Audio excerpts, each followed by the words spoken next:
O Deus muçulmano também não existe. Ele nem é muito diferente do Deus cristão, na verdade. Os deuses hindus não existem, não literalmente. O Deus espírita, por favor. E se a sua religião não foi retratada, perdão, o Deus da sua religião também não existe. A tríade sombria você pode perguntar para qualquer psicólogo, ela vai definir o caráter, né, a persona dos maiores serial killers, dos maiores assassinos, dos maiores vilões da história da humanidade. E Deus, ele pontua em nota máxima em toda a tríade sombria. Seria impossível existir o mal. Até porque se ele é todo bom e ele está em todos os lugares, não há lugar para o mal.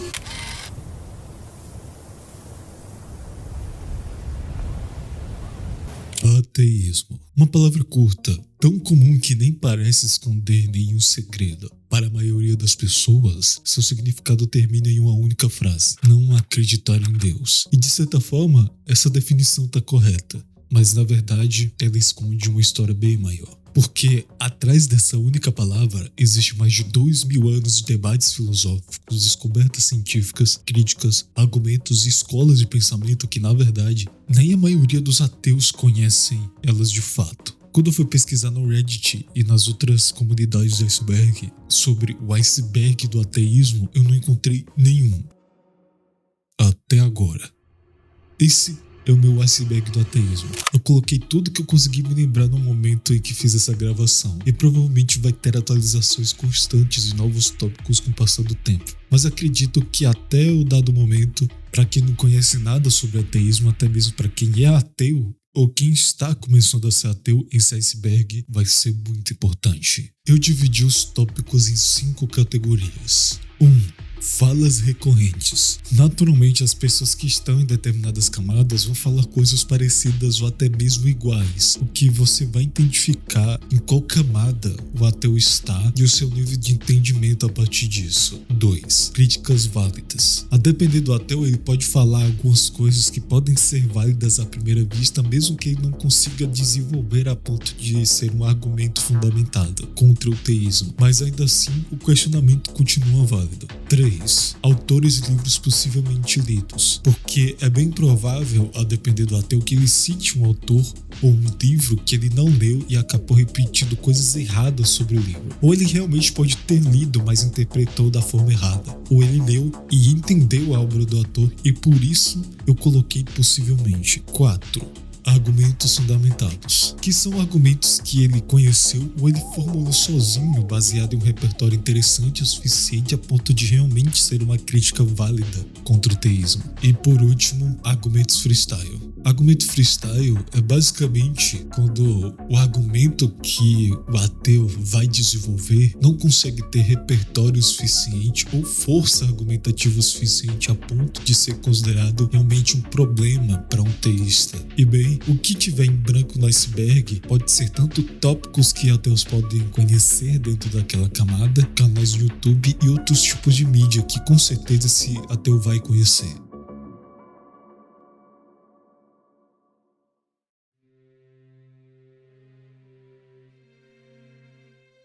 Richard Dawkins. Richard Dawkins é um biólogo evolutivo britânico e principal figura do neo-ateísmo. Popularizou a ideia de que a existência de Deus é uma hipótese científica testável e que a evolução pela seleção natural elimina a necessidade de um designer inteligente. No Brasil, ele é comumente a figura mais reconhecida no ateísmo e que qualquer leigo que você encontrar a respeito do ateísmo sempre leu o livro Deus, um Delírio dele, o que faz com que ele seja a primeira pessoa e primeiro tópico desse iceberg. A ciência refuta Deus. A ciência refuta Deus é uma frase popular e simplificada de um argumento de que todas as descobertas científicas, especialmente a evolução, cosmologia e neurociência, tornam a hipótese de Deus desnecessária ou refutada. E sim, trata-se de uma adaptação meio freestyle da tese de Dawkins de que a hipótese de Deus é uma explicação científica concorrente e que perdeu para explicações naturais. E como é uma fala recorrente, principalmente nos ateus que estão na superfície, então é muito comum que você vá ouvir isso várias vezes, principalmente de pessoas que não entendem muito do que é a ciência. Teoria da evolução. A teoria da evolução geralmente é citado contra os teístas, falando que ela refuta Adão e Eva e outras coisas que são citadas na Bíblia. Mas eles naturalmente não sabe como funciona a teoria da evolução, nem seus métodos para inferir como as espécies mudam, fazendo com que seja apenas um argumento freestyle,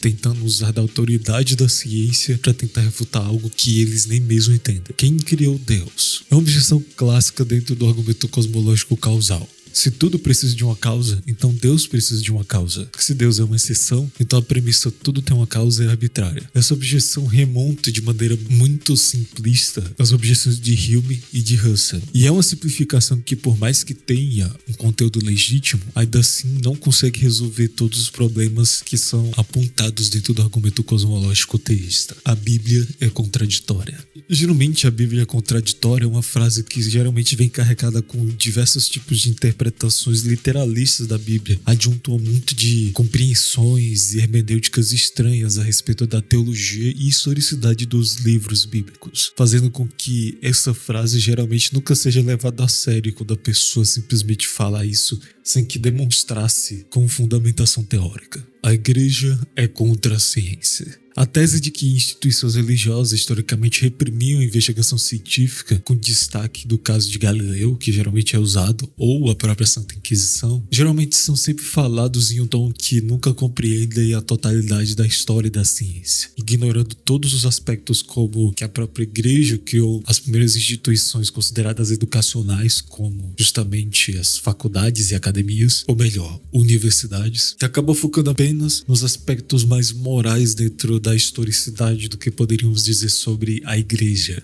no geral, fazendo com que todas as igrejas entrem no mesmo balaio e se tornando assim uma frase recorrente e um argumento muito fraco. Niilismo. Na boca do ateísta leigo, usar diversos tipos de frases que tem nos livros de Nietzsche ou de Schopenhauer para poder justificar o porquê da vida não fazer sentido mesmo não existindo um Deus, faz com que isso seja um certo tipo de apropriação meio freestyle do niilismo existencial, confundindo a ausência de sentido transcendente com a ausência de sentido no geral, o que faz com que seja filosoficamente fraco e ainda não compreender todas as nuances dentro do que poderíamos considerar tanto o existencialismo ou niilismo nietzschiano, quanto a complexidade das falas do que poderíamos entender sobre o que seria o pessimismo metafísico de Schopenhauer, paradoxo da onipotência. A objeção clássica: Deus pode criar uma pedra tão pesada que ele mesmo não consiga levantar? Se sim, então ele não é onipotente, se não, ele não é onipotente. É um argumento que é fraco a princípio, geralmente lida com as propriedades divinas de forma muito superficial e ruim, mas academicamente o paradoxo tem diversas reformulações que são consideradas por muitos acadêmicos como realmente um problema sério, a coerência conceitual de Deus. Muito provável que você vai encontrar essas reformulações usando dialógica modal e redefinição da onipotência, como em obras como Describing Gods, de Graham Hoppe, e Miracle of Theism.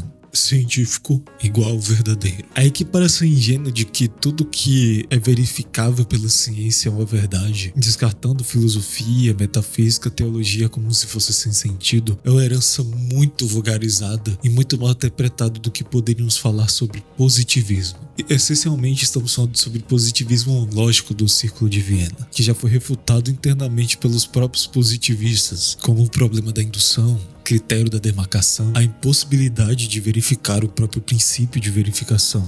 Geralmente pessoas que falam isso nem sequer leem artigos direito, acabam apenas acreditando o que sites de divulgação científica acreditam, sem ter certeza se a metodologia foi precisa o suficiente para que seja conclusiva, ou se realmente a pesquisa ela foi correlacional, fazendo com que, naturalmente, essas pessoas sempre tenham concepções errôneas sobre conclusões ou novas descobertas científicas. Bom dia para quem é de bom dia, boa noite para quem quer ter uma boa noite. Eu sou a Luiz Alves Rodrigues, eu sou epistemólogo, sou professor de lógica pública e historiador em formação. E o intuito desse vídeo é o debate acerca de certas preposições que muitas pessoas dentro do nosso meio têm a respeito do quão verdadeiro é a validade do conhecimento científico, a respeito de crenças que demarcam a ciência como a única capaz de gerar conhecimentos verdadeiros acerca de algo, e a respeito da crença de que o que é científico é necessariamente verdadeiro, sem o atendimento de determinados pressupostos que validam as próprias validações científicas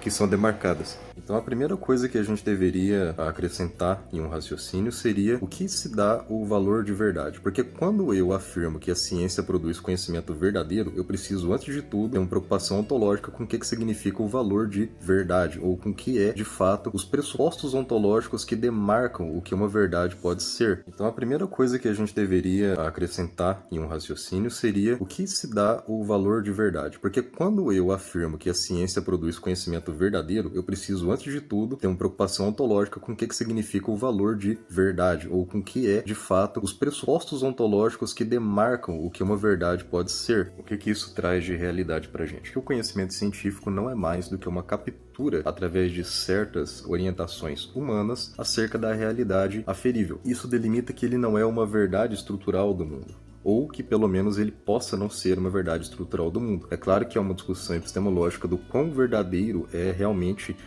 o que eu consigo captar através do conhecimento científico nesses pressupostos do que é estrutural do mundo e do que é apenas uma coisa que eu consigo arcar através da minha cognição, uma coisa que eu consigo simplesmente transcrever a partir do material que eu uso para montar a minha cognição. Isso é, se eu pego uma câmera fotográfica e eu realmente tento fotografar o mundo, o quanto da imagem fotografada realmente espelha o mundo na sua estrutura real, e o quanto da imagem fotografada não só simplesmente passa por critérios e por processos fotográficos em relação àquela imagem, para delimitar ela na minha lente. Então, uma vez que a ciência precisa arcar com pressupostos ontológicos para estabelecer o seu critério de verdade, eu já não posso dizer simplesmente que a ciência faz um conhecimento verdadeiro e legítimo em relação à realidade, então eu já não consigo estabelecer o critério de ciência igual verdade de uma maneira direta, ainda que o conhecimento científico seja o melhor possível a ser produzido. E uma vez que eu já arque com esse primeiro problema ontológico, como aqui já foi debatido também, existe o problema epistêmico. Se a carga epistêmica importa para a ciência, ou seja, se eu preciso, através de um conhecimento epistemológico,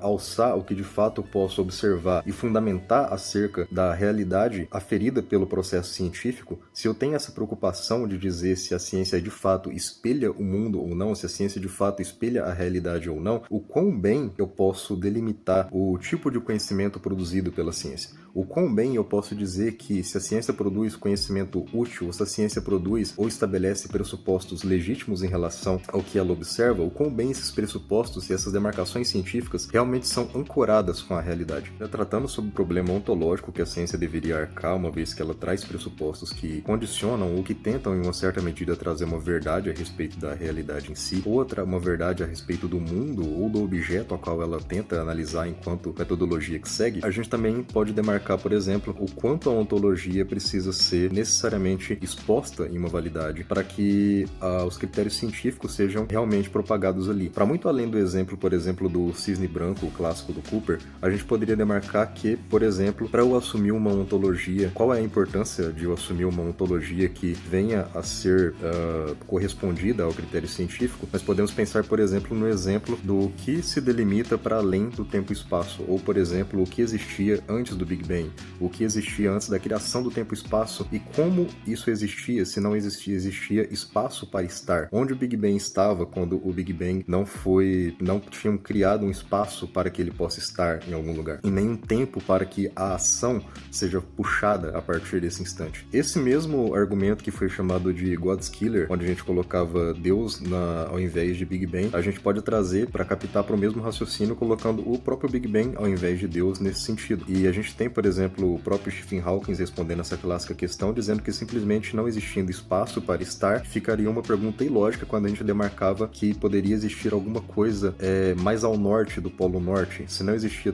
tempo para que o tempo pudesse existir, é ilógico se perguntar quando o tempo de alguma coisa aconteceu. Mas ao mesmo tempo, isso fundamenta para a gente uma ontologia que diz respeito à fundamentação e à formatação de mundo, ou a formatação do escopo do que a gente quer tratar de mundo, porque se o tempo também tem uma delimitação dentro dele ele mesmo, pensar que existe alguma coisa para fora do tempo demanda para a gente uma ontologia diferente acerca da ontologia de mundo tratado dentro de uma causalidade temporal. Então, a ontologia, a formatação e o que condiciona as regras de um mundo e as regras da forma como eu preciso tratar esse mundo é o que necessariamente implica que a ciência precisa também, dessa mesma maneira, tratar do plano de fundo cujo qual ela vai alçar os seus próprios predicados. Quando a gente demarca, por exemplo, a maneira como a ontologia funciona para a gente dizer como que certos elementos da física tentam condicionar em níveis muito pequenos, como por exemplo no experimento da fenda dupla, a gente precisa demarcar um funcionamento desse tipo de estrutura. A gente precisa lidar com problemas sobre como, por exemplo, elétrons e partículas muito elementares vão estar sendo condicionadas, como é possível certas coisas na física, como por exemplo o elemento X estar em uma forma X e Y ao mesmo tempo, ou então se deslocar de um ponto X para um ponto Y, dependendo da maneira como ele é observado. O que condiciona a natureza dessa realidade, como essa realidade é dessa forma estruturada, né? É uma preocupação ontológica que vai dizer sobre o plano de fundo ao qual esse mundo é traçado. Então, quando algum cientificista ou alguma pessoa que defenda uma posição mais pragmática em relação ao escopo da ciência tenta simplesmente separar a questão ontológica do funcionamento da realidade da qual a ciência tenta abarcar uma estrutura, essa própria fundamentação dele é equivocada a partir do ponto de que a ciência precisa de um entendimento geral do funcionamento do campo, do escopo dessa estrutura. Ou seja, se a física quântica, de certa forma, não nos permite condicionar a realidade nos moldes da lógica clássica, outros moldes precisam ser alçados a uma nova compreensão ontológica desse mesmo plano de fundo. E dessa maneira fica impossível separar a ciência da ontologia nos pressupostos que certos grupos cientificistas ao longo da história também tentaram fazer, desde a época da filosofia analítica, no qual eles não eram realmente cientificistas propriamente ditos, desde a época filosófica da filosofia positivista de Comte, e desde antes disso, na realidade, quando surgiu essa necessidade de separação do escopo científico em si. Portanto, a demarcação do que é conhecimento verdadeiro passa pelo campo da ciência, da mesma forma que precisa necessariamente passar pelo campo da ontologia, pelo campo da filosofia da ciência, pelo campo da filosofia da mente, pelo campo da epistemologia. Isso não é um demérito da ciência, mas ao mesmo tempo isso faz com que a ciência, estando no lugar dela, dentro da discussão, tente alçar os seus pressupostos, simplesmente sendo delimitados por outras áreas que são muitas das vezes ou instrumentais ou de apoio ou simplesmente inerentemente inseridas ao próprio escopo científico. Epifania e Experiência. Epifania e Experiência é um canal focado em divulgação da filosofia e teve um dos vídeos ateístas mais viralizados do YouTube Brasil, que é o Todo Mundo é Ateu. Eu tenho certeza que qualquer um dos ateus brasileiros sabe desse vídeo. Antônio Miranda. Antônio Miranda, ou Teologia Reversa, é um dos maiores canais de propagação do ateísmo do Brasil. Ele comenta e fala sobre o ateísmo, como que a instituição religiosa afeta a realidade brasileira, e também fala sobre a história da religião cristã e debate com figuras importantes como padres, teístas e políticos abertamente religiosos em podcasts. Edson Toshio. Eu considero que ele seja o segundo maior canal de contra-apologética do Brasil, tendo até o momento 56 mil inscritos. Ele participa de debates e se propõe a refutar argumentos considerados por muitos como os mais fundamentados para acreditar na existência de Deus, como as 5 vias de Aquino e os argumentos sobre a moralidade divina.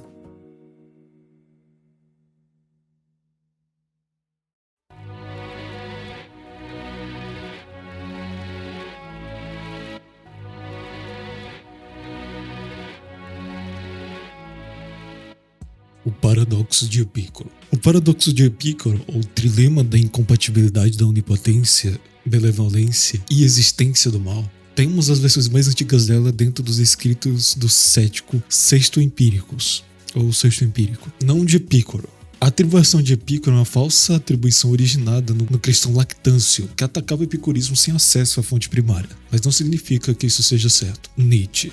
O ateísta leigo cita Nietzsche sem necessariamente ter lido, mas nesse caso, muito provável que ele tenha lido e não só isso tenha interpretado completamente mal a filosofia nietzschiana. Muito provável que você vai ver ele falando sobre a questão do amor fati, que é você aceitar o mundo como ele é, sem que ele entendesse a profundidade e as nuances do pensamento de Nietzsche. Iluminismo. Geralmente pessoas que estão nessa camada sempre vão ter um pensamento iluminista, que é acreditar que a Idade Média era uma idade de nojeira, ignorância e violência, e veneram o secularismo e a contemporaneidade como sendo a ascensão da ciência e do pensamento científico, sendo que na verdade houve avanços científicos muito importantes, não só nas universidades, como fora delas também. Ceticismo.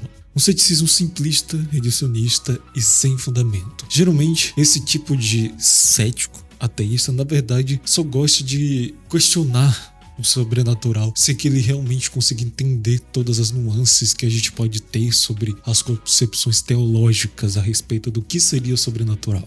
Como, por exemplo, eles não entendem o que seria a própria teologia natural, fazendo com que naturalmente ele sempre vai ficar em um questionamento vazio e sempre vai tentar usar da ciência, ignorando todo tipo de filosofia cética clássica e contemporânea atualmente. A Inquisição matou milhões. Essa fala é recorrente e sempre exagera no número de vítimas da Santa Inquisição. Embora seja verdade que tribunais inquisitoriais causaram mortes, torturas e perseguições, a estimativa de milhões é historicamente insustentável. Eu só acredito no que vejo. É uma versão ingênua do empirismo que, na verdade, ela pode ser refutada usando a própria matemática, até porque você nunca encontrou um 2 na rua andando por aí. Geralmente acredita-se não só em engenheiros, mesmo que ele use na verdade vários tipos de fórmulas matemáticas que naturalmente estão na cabeça das pessoas. Nunca existiu um 2, um 4 ou uma derivada no mundo empírico. Então ele deveria não só desacreditar tanto de Deus, como deveria também desacreditar da matemática e seus produtos.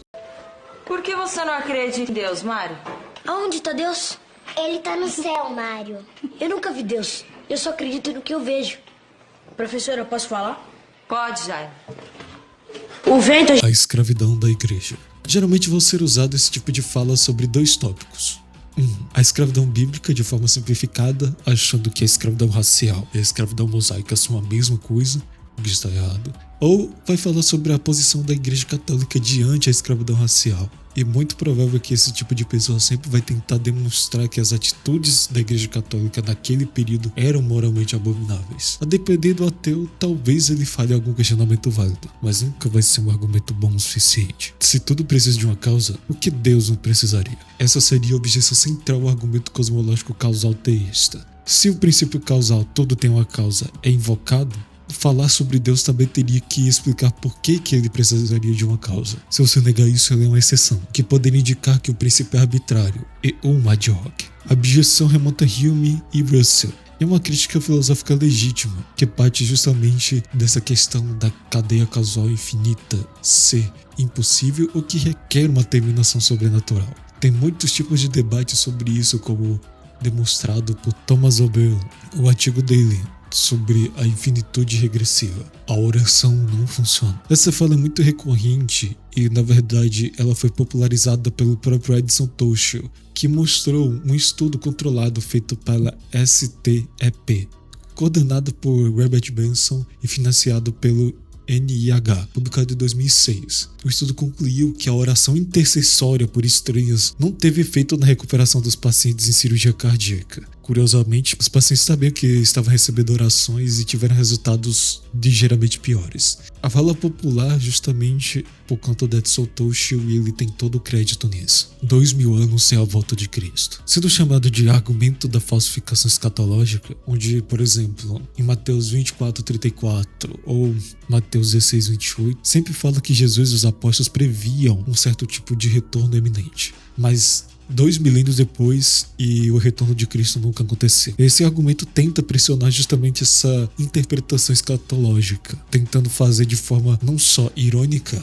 como muitas das vezes pode ser de forma a ser uma zombaria, mas que traz um questionamento interessante, que seria: ou os profetas falharam, ou devem ser reinterpretadas simbolicamente, ou adiadas indefinidamente. Existencialismo. Nesse caso, se você viu na tela que o existencialismo está com aspas, é porque não estamos falando sobre um existencialismo como uma corrente filosófica. Estou falando mais daquelas pessoas que passam a adotar conclusões existencialistas, como a ideia de que a vida não possui um propósito objetivo. Mas geralmente as pessoas nunca leram Sartre, Camus ou qualquer outro autor dessa tradição. Pirula.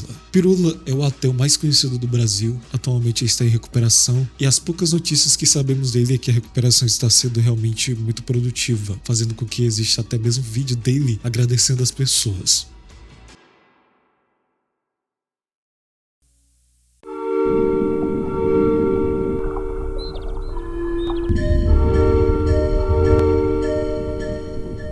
Antony Flew. Antony Flew, um filósofo britânico que por 50 anos foi considerado o ateu mais famoso do mundo. E o seu artigo mais famoso foi A Presunção do Ateísmo, onde ele propôs que o ateísmo deveria ser uma posição padrão, até que o teísmo apresente uma evidência convincente. Uma tese que moldou a definição moderna de ateísmo. Em 2004, aos 81 anos, Antony Flew anunciou a conversão ao deísmo, citando o argumento teleológico e a complexidade da vida como razões para acreditar na existência de um criador. O universo é eterno. Geralmente é usado contra argumentos sobre o surgimento do universo ou o universo tem uma causa. O modelo mais famoso foi o estacionário, proposto por Hermann Bond, Thomas Gold e Fred Hoyle em 1948, que postulava a criação contínua da matéria para manter a densidade cósmica constante. O modelo foi abandonado após a descoberta da radiação cósmica de fundo, que confirmou o Big Bang. A tese do universo eterno ainda é defendida em modelos como ciclos cósmicos conformes ou até mesmo a teoria do multiverso eterno.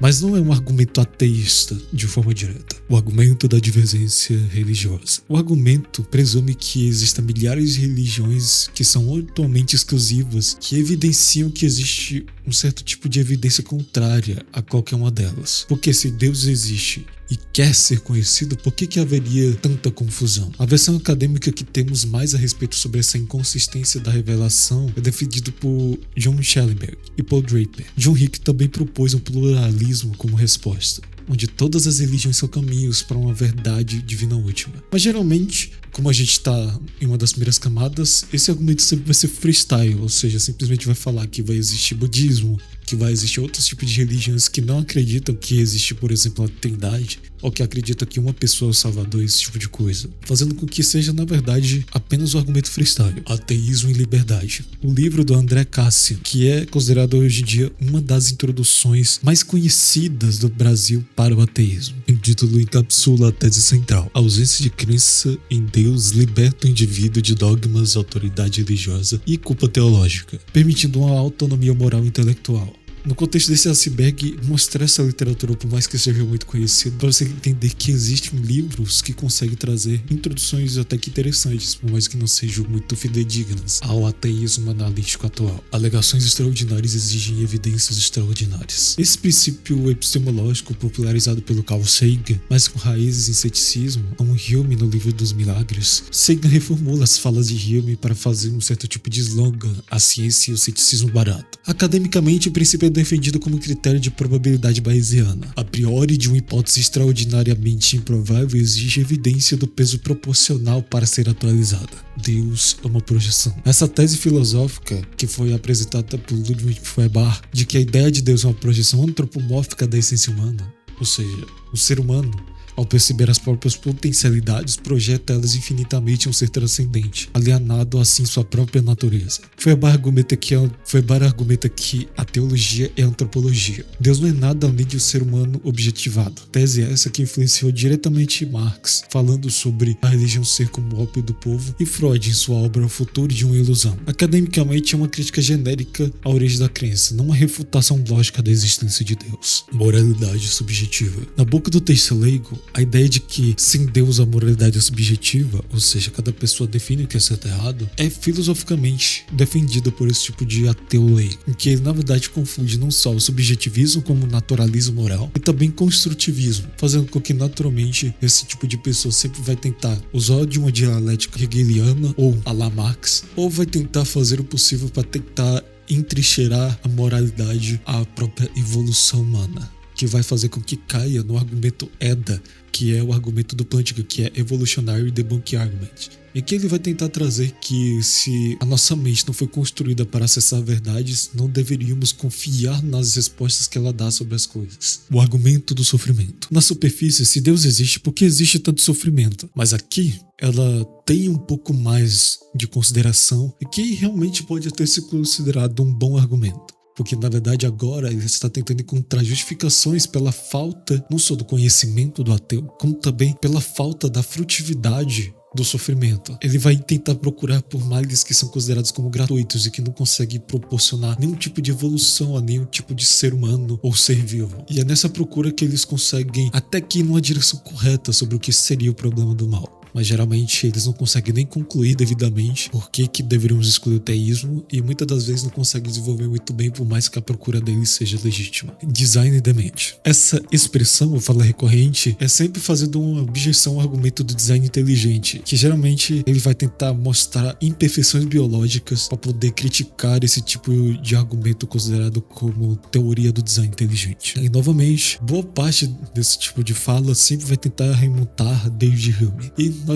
E fazendo menção honrosa, uma das pessoas que viralizou essa fala de design demente no Brasil foi o Antônio Miranda. Mas teve outros, até mesmo filósofos, que falaram sobre a ideia de um design imperfeito, como por exemplo Stephen Jay Gould. Livre-arbítrio. A boca do ateísta leigo, a objeção de que o livre-arbítrio é incompatível com a consciência divina ou que o livre-arbítrio não justifica o mal natural, como terremotos, doenças e coisas desse tipo. Mas, filosoficamente, essa questão envolve muito mais do que isso. Fala sobre a natureza da predestinação, o problema do mal natural. Vamos falar também sobre até teorias do livre-arbítrio, como compatibilismo, incompatibilismo e determinismo. Mas o freestyle dentro desse tipo de fala é evidente. Simplifica demais os debates que ocupam séculos da filosofia. O ateísmo não é uma crença. A tese de que o ateísmo é ausência de crença não é uma crença positiva. Foi defendido por Anthony Flew no artigo que foi citado anteriormente, A Presunção do Ateísmo, e foi popularizada na internet como ateísmo fraco.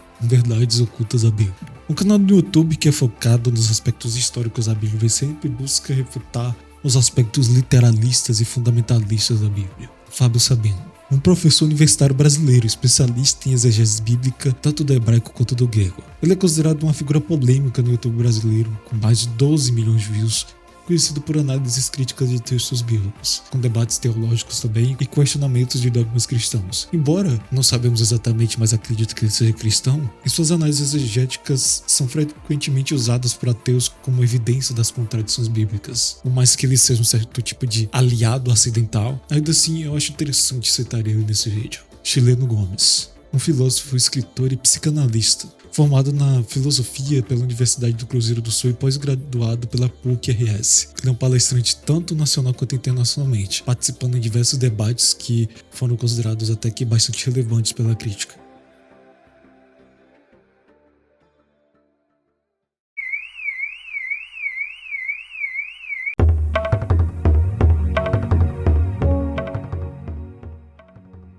Sem Deus, ensaios sobre ateísmo. Uma coletânea de ensaios organizado pelo Michael Martin, que é um filósofo americano e uma das figuras principais do ateísmo analítico atualmente. O livro reúne mais ou menos 18 ensaios que são multidisciplinares, que falam sobre a história, filosofia, psicologia, sociologia e várias outras coisas sobre o ateísmo. Martin é mais conhecido pela sua obra, que é Atheism: A Philosophical Justification, que é uma das defesas mais conhecidas dele. Essa obra é uma das poucas que consegue representar bem o ateísmo acadêmico de maneira séria, não apenas como uma crítica da religião ou paradoxo de nariz de Deus, mas sim uma construção positiva de uma visão de mundo naturalista. O êxodo bíblico não aconteceu. A tese arqueológica de que o êxodo bíblico, ou melhor, a narrativa de que centenas de milhares de israelitas do Egito, junto à travessia do Mar Vermelho e a conquista de Canaã, não ocorreu como foi descrito. Israel Frankenstein e Neil Ashton Silberman, no livro Bíblia Desenterrada, argumentam que as escavações do Sinai em Canaã não encontram evidência de uma migração em massa nesse período. A arqueologia mostra a continuidade cultural entre cananeus e israelitas, sugerindo um certo tipo de origem indígena e não exógena. A narrativa do êxodo seria uma mitologia fundacional do período exílico,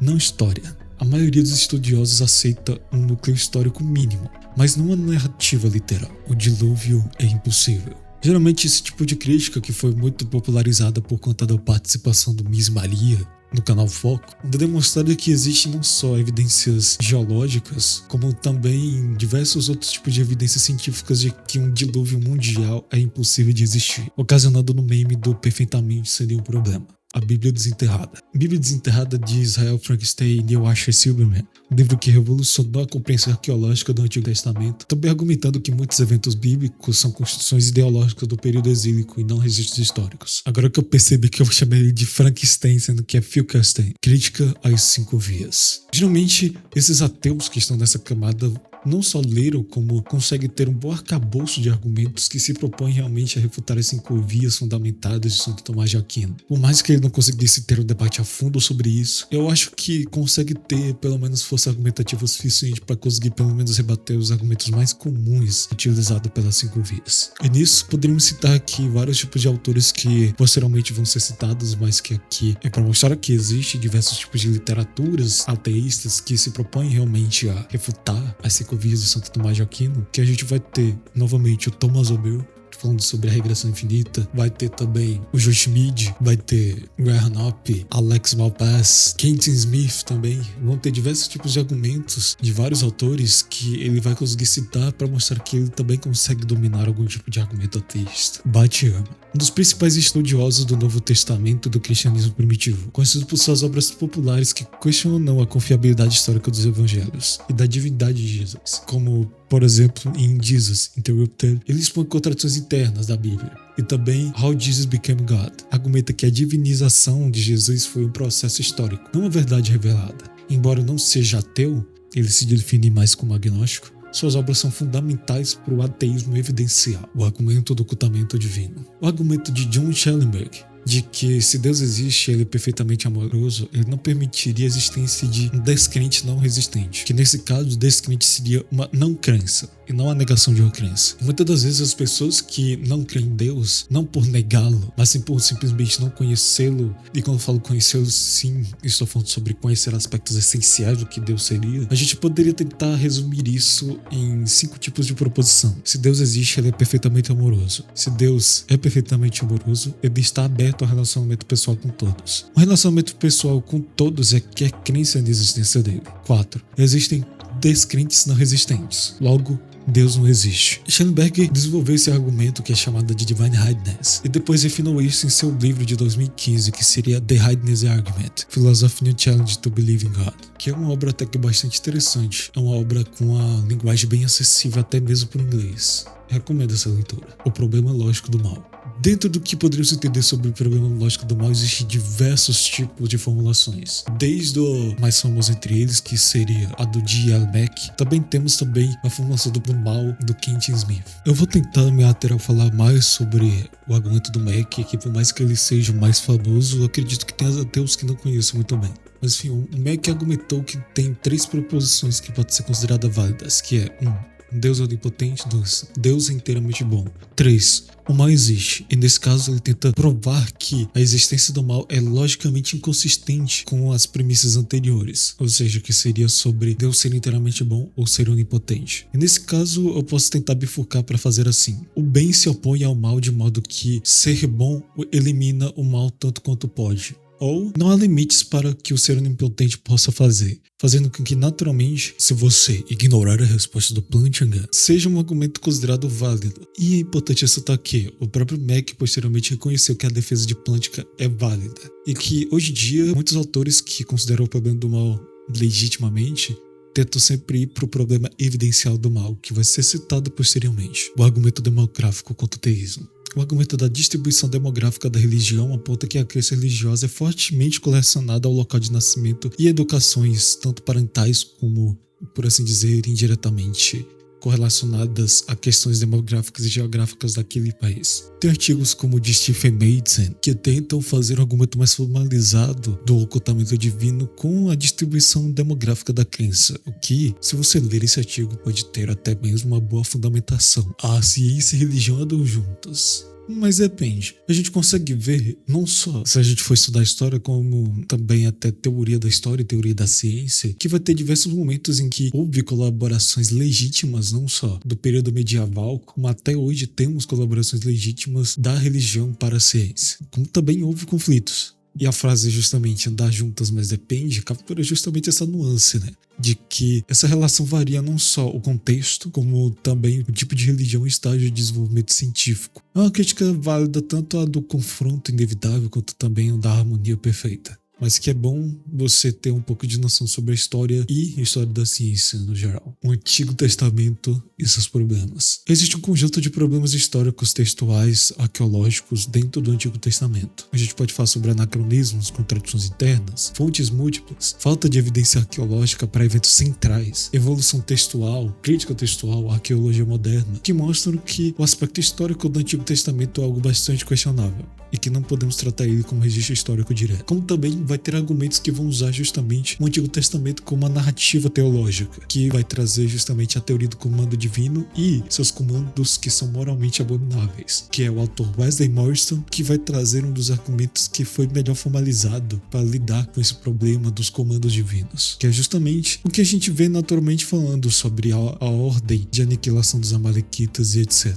Graham Hoppe, um especialista em filosofia da religião, lógica e metafísica. Hoppe é conhecido pela sua abordagem rigorosa e técnicas relacionadas aos argumentos teístas, oferecendo críticas detalhadas a praticamente todas as principais provas da existência de Deus, tendo como suas obras principais o Arguing About Gods, onde ele analisa sistemicamente argumentos ontológicos, cosmológicos, teleológicos e a experiência religiosa, e faz suas críticas também. Ele tem uma obra focada também em suas críticas a 5 vias, que seria Naturalism and Religion, que foi descrita por Edward Feser, que é considerado hoje em dia um dos mais conhecidos, por assim dizer, tomistas analíticos. Ele afirma essa obra como superficial, mas Hoppe permanece como uma das vozes mais respeitadas no ateísmo analítico. Estranha História. Canal criado pelo Henrique Caldeira, que adotou História pela UFMG. Que ele tem esse canal mais como espaço para poder demonstrar uma boa divulgação da história e acaba também dialogando com a história da religião, até porque o seu doutorado foi focado nisso. O que acende não só interesses de ateus, como em teístas no geral. Professor Jonathan Matis. É um professor graduado em História e pesquisador em Cultura e Tradição Religiosa Judaico-Cristã, História do Cristianismo e História do Judaísmo. O objetivo dele no canal é transmitir conhecimento sobre a história das religiões e a teologia histórica, mantendo um bom diálogo com todos aqueles que desejam uma educação comprometida com a seriedade desse tipo de tema. Miticismo de Richard Carrier.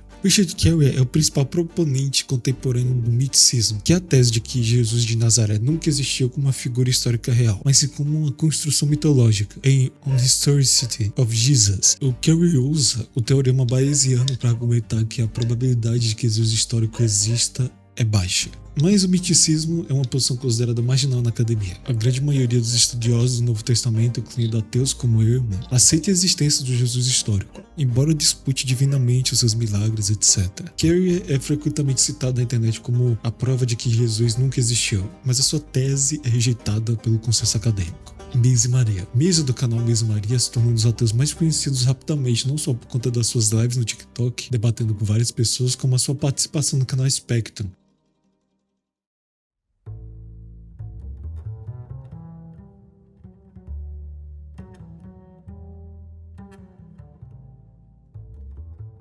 O Jesus histórico existe. Na boca do ateísta leigo, a negação histórica de que Jesus nunca existiu, nem até mesmo como uma figura real, é geralmente baseada no miticismo, mas que com um pouco de pesquisa sobre os debates que temos sobre o Richard Carrier com N.T. Wright e outros debates que ele participa também de outros acadêmicos que aceitam a existência do Jesus histórico, muitos desses ateus que veem esses debates consideram que os argumentos do Carrier foram piores do que usados pelo seu oponente, fazendo com que eles naturalmente aceitem que o Jesus histórico existe. Joseph C. Schmidt, um filósofo americano, doutorado em Princeton, especialista em metafísica, filosofia da religião e filosofia do tempo. Schmidt é conhecido pelo seu canal Majesty of Reason no YouTube, onde ele analisa argumentos teístas e ateístas com rigor, e o seu livro, Existential Inertia e Classical Theistic Proofs, desenvolveu a tese da inércia existencial. A ideia de que objetos temporais concretos persistem em existência sem necessariamente uma causa sustentadora contínua, desafiando as provas clássicas do teísmo. Schmidt se identifica como agnóstico, com leve inclinação teísta, rejeitando tanto o ateísmo forte quanto o dogmatismo teísta. O argumento da injustiça divina.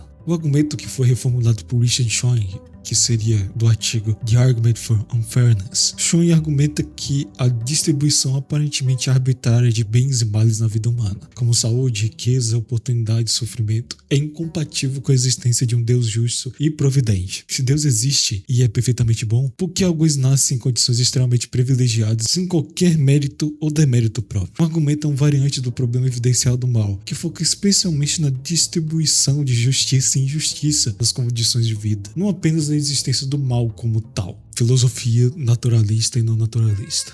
A distinção metafísica central entre o naturalismo e não naturalismo é que o naturalismo é a tese de que a realidade é feita apenas por propriedades naturais, enquanto o não naturalismo admite que existem entidades que podem possuir propriedades não naturais. Mas é importante ressaltar aqui que entidades ou propriedades naturais não podem ser simplesmente faladas como objetos reais ou objetos empíricos, porque pode existir objetos naturais que não são acessados de forma empírica também. E que existe uma grande discussão sobre o que seria também propriedades naturais para diversos tipos de atores naturalistas. No contexto do teísmo, o naturalismo metafísico é frequentemente confundido com o naturalismo metodológico da ciência, que é justamente a prática de explicar fenômenos sem invocar sobrenaturalismo, e somente usando de propriedades empíricas para poder explicar esses fenômenos também empíricos. O que faz com que naturalmente não precisamos também negar a existência de um mundo natural para também negar Deus. O argumento do sofrimento animal. Essa é uma extensão do problema evidencial do mal,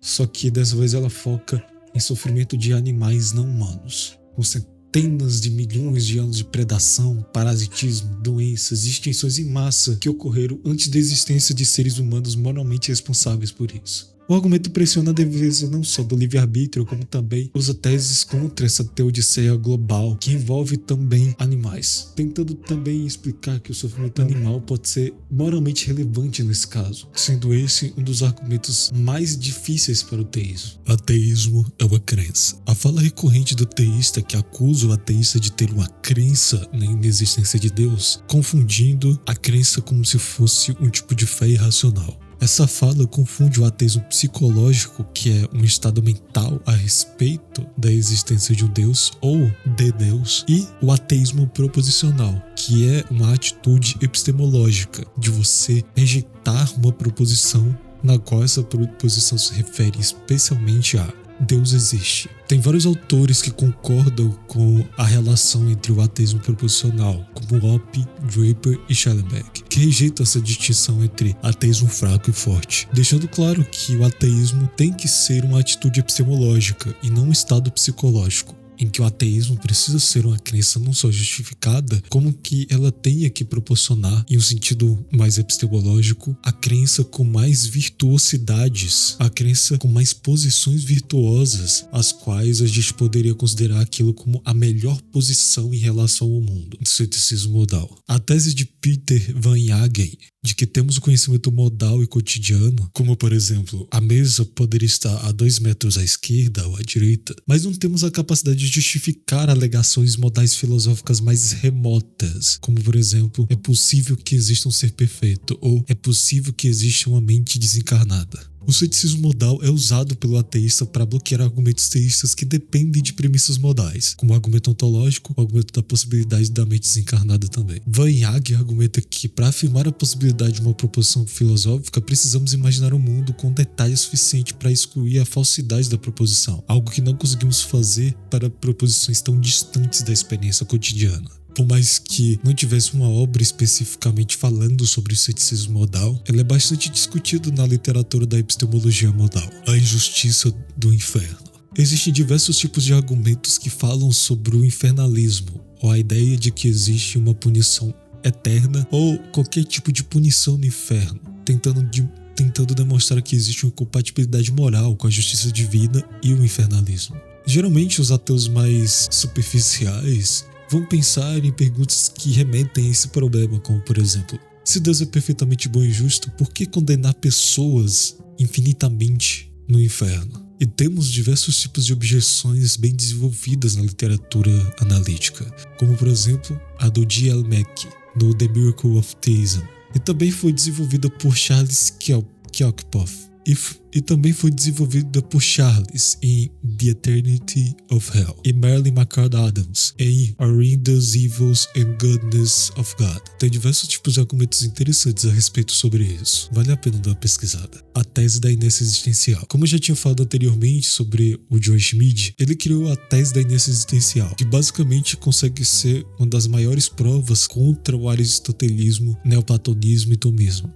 que pressupõe que a existência ontológica requer uma causa sustentadora ativa. E o Schmid distingue a tese da inércia existencial da tese da expiração existencial, em que a tese da inércia existencial, que afirma que objetos persistem a menos que sejam destruídos ou obstruídos, e a inspiração existencial, que afirma que objetos cessam a existir a menos que sustentados. Schmid argumenta que a inércia existencial é teoricamente mais virtuosa do que provas teístas, no geral. Eventos históricos moralmente abomináveis na história da religião. O argumento de que a história das religiões, especialmente as monoteístas, está repleta de eventos moralmente abomináveis, como guerras santas, inquisição, escravidão justificada, colonização e genocídio, queima de bruxas, abuso infantil, terrorismo religioso e dentre outros. O argumento não é de que esses eventos refutam a existência de Deus, mas que tentam minar a credibilidade das instituições religiosas que alegam representar Deus de alguma forma. Porque se Deus existe e ele se comunica através das instituições de alguma maneira, por que sua mensagem foi tão consistentemente distorcida e direção ao mal? É uma crítica até que bastante interessante, por mais que não fosse uma refutação de fato. A Bíblia é contraditória. Diferentemente da Bíblia é contraditória nas primeiras camadas, essa daqui consegue ter um pouco mais de fundamentação. Aqui existe um estudo realmente detalhado academicamente, onde é demonstrado que existem diversos tipos de contradições internas, cheios de anacronismo, evolução textual ao longo dos séculos, e justamente tenta trazer o máximo de acuidade acadêmica desse tipo de tese e tendo o máximo de nuance metodológica dentro do que a gente poderia dizer sobre a crítica bíblica, antirrealismo. O antirrealismo é a tese metafísica de que entidades abstratas ou valores morais não existem independentemente da vida humana. Nesse caso, a gente poderia definir mais ou menos o core dos 3 antirrealismos mais conhecidos, que é o não cognitivismo, que afirma que juízos morais não visam a verdade. Também tem a teoria do erro, em que fala que juízos morais visam a verdade, mas que sistematicamente falham. E o não objetivismo, em que fatos morais existem, mas são dependentes da mente. O antirrealismo modal questiona a ausência de possíveis mundos independentes. No contexto ateísta, o antirrealismo moral é usado para argumentar que sem Deus a moralidade não é objetiva no sentido de existir independente de nós. Mas o antirrealista também pode vir moralmente se acreditar em fatos morais objetivos. Da mesma forma que também a gente poderia usar o antirrealismo moral para poder tentar descredibilizar os argumentos morais teístas no geral. David Ribeiro, um estudante de filosofia da religião, ativista ateísta e membro da equipe de tradução do site Pensar Naturalista, que atualmente é o maior acervo de divulgação acadêmica da filosofia analítica da religião. Participou de diversas entrevistas e podcasts sobre ateísmo, sobre livre-arbítrio e filosofia do tempo. Ele representa uma nova geração de ateus brasileiros que realmente engajam com a filosofia acadêmica de certa forma acessível. Ari Martins, um ateu erudito em diversas áreas e faz os trabalhos de divulgação do ateísmo no TikTok e também vai para debates no geral. Bruno Sanker. Eu considero que o canal do Bruno Sanker seja um dos melhores canais de divulgação da filosofia, psicologia e teologia, porque ele pelo menos tenta trazer um pouco do crivo metodológico da filosofia acadêmica. Ele fala bem, faz lives explicando conceitos, termos, fala sobre diversos autores, o que faz dele um dos melhores divulgadores da filosofia no geral. Ceticismo. Aqui o ceticismo, a gente está falando realmente sobre o ceticismo acadêmico, que vamos ter, por exemplo, os pirrônicos, os ceticistas epistemológicos, ceticismo moral e diversos outros tipos de ceticismo que possa ter algum tipo de fundamentação boa. Ética naturalista. A tese da ética naturalista é de que a moral pode ser fundamentada pela natureza humana ou pela própria natureza, sem necessidade de Deus. Na enciclopédia de Stanford, o naturalismo ético tem como visão principal de que fatos morais são fatos naturais, e que esses fatos naturais ou morais são independentes das crenças ou atitudes, e são investigáveis por métodos, seja eles métodos normativos ou científicos. Moralidade objetiva sem Deus. Geralmente se pensa que por simplesmente não existir Deus, não poderia existir moralidade objetiva, mas na verdade existem muitas vertentes metaéticas e éticas que visam justamente o contrário, como realismo, intuicionismo, ficcionalismo, construtivismo e dentre outras teorias éticas que um ateu pode adotar sem precisar apelar para um antirrealismo ou subjetivismo moral.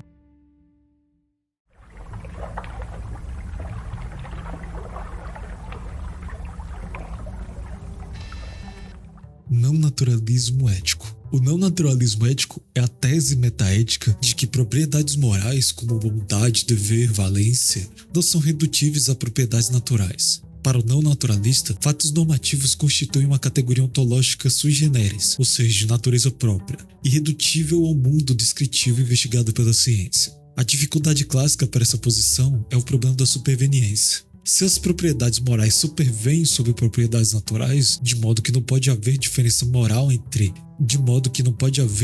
moral sem diferença natural, como explicar essa conexão necessária sem reduzir moral ao natural? Os naturalistas argumentam que, se a moralidade e a natureza fossem genuinamente distintas, essa conexão necessária seria inexplicável. Uma marca pesada contra o não-naturalismo de certo modo. A resposta mais sofisticada hoje não apela para uma superveniência primitiva, mas um essencialismo moral, desenvolvido por John Bergson, Terence Kuhnel, Rush F. Landon. A tese é que propriedades morais não naturais são essencialmente valenciadas. A valência moral não é algo que a propriedade adquire contingentemente, e nem uma relação externa que precisa ser colada à propriedade. Antes, a valência faz parte da própria essência da propriedade. Assim como é essencial a água CH2O, é essencial o ato de torturar bebês por diversão seja moralmente errado. Isso exige uma metafísica pós-modal, linha de Kit Fine e Gideon Rosen. Na metafísica modal tradicional, a necessidade é um conceito fundamental. Algo é essencial, se é necessário em todos os mundos possíveis em que existe.